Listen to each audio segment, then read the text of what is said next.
Bonjour et bienvenue sur DigiSchool, je suis Yvan, votre professeur de mathématiques. Ensemble, dans cette vidéo, nous allons établir l'équation de la tangente à la courbe de la fonction de l'exercice numéro 4 dans le sujet du baccalauréat Métropole 2015, série ES-L.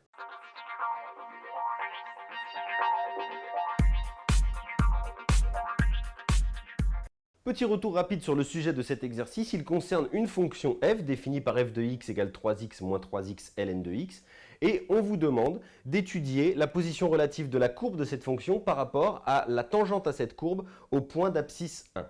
Alors, la première chose qu'il faut faire en fait dans cet exercice, très rapidement, c'est d'établir l'équation de la tangente. En effet, pour pouvoir étudier la position relative de la courbe par rapport à sa tangente, il faut en fait faire l'équation de la courbe, c'est-à-dire la fonction f, moins l'équation de la tangente et étudier le signe de cette expression-là. Donc pour l'instant, il nous faut l'équation de la tangente, ce que nous allons faire immédiatement ensemble. La fonction f, je la réécris ici, elle est égale à 3x moins 3x ln de x. Si vous ne vous en rappelez pas, l'équation de la tangente au point d'abscisse A s'obtient en faisant y égale f' de A fois x moins A plus f de A. Donc ça, c'est équation de la tangente au point d'abscisse A. Donc c'est ce qui va nous permettre ici d'établir l'équation de la tangente au point d'abscisse 1 pour la fonction f. Donc c'est ce que nous allons faire ensemble. Alors on constate qu'il faut f', alors dans notre cas on va la réécrire avec 1, ça va nous faire f' de 1 fois x moins 1 plus f de 1. Donc on constate qu'il faut f de 1, ça c'est pas très compliqué, il nous suffit de prendre f de x et de remplacer x par 1. Et ensuite il nous faut f' de 1, donc c'est-à-dire qu'il va falloir dériver la fonction f et calculer la valeur de cette dérivée pour x égale 1. Ce que nous allons faire. Donc commençons peut-être par calculer la dérivée.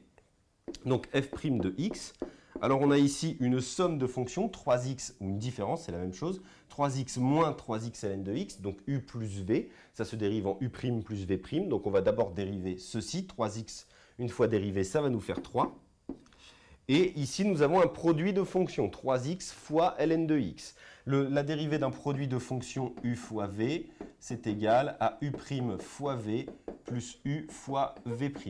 Donc ici, dans le rôle de u, nous avons 3x ou moins 3x, c'est la même chose. Et dans le rôle de v, nous avons ln de x.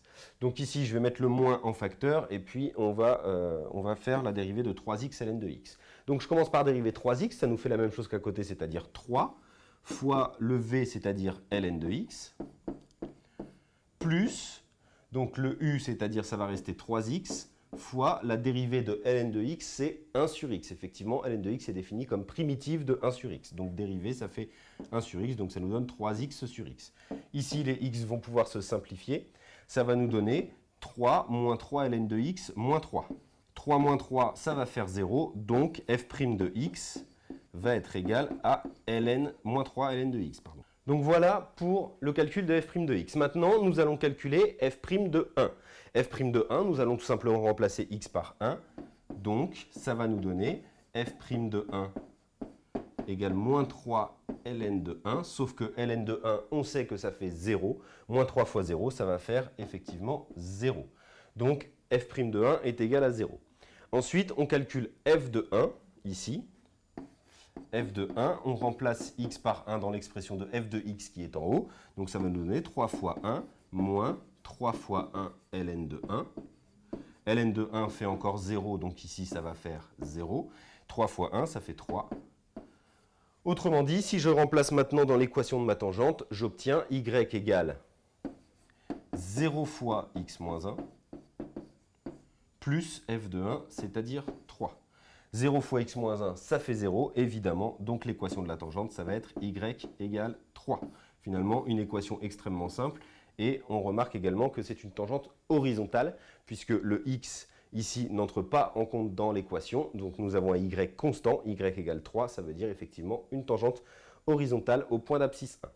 Voilà donc pour établir l'équation de la tangente, de quelle manière il faut procéder. C'est assez simple, une fois qu'on connaît la formule, après le reste est assez systématique. Mais bien entendu, il faut évidemment connaître la formule. Cette vidéo est maintenant terminée, je vous invite à visionner la vidéo suivante dans laquelle nous aborderons la résolution finale de cet exercice. Et moi je vous dis à bientôt sur DigiSchool.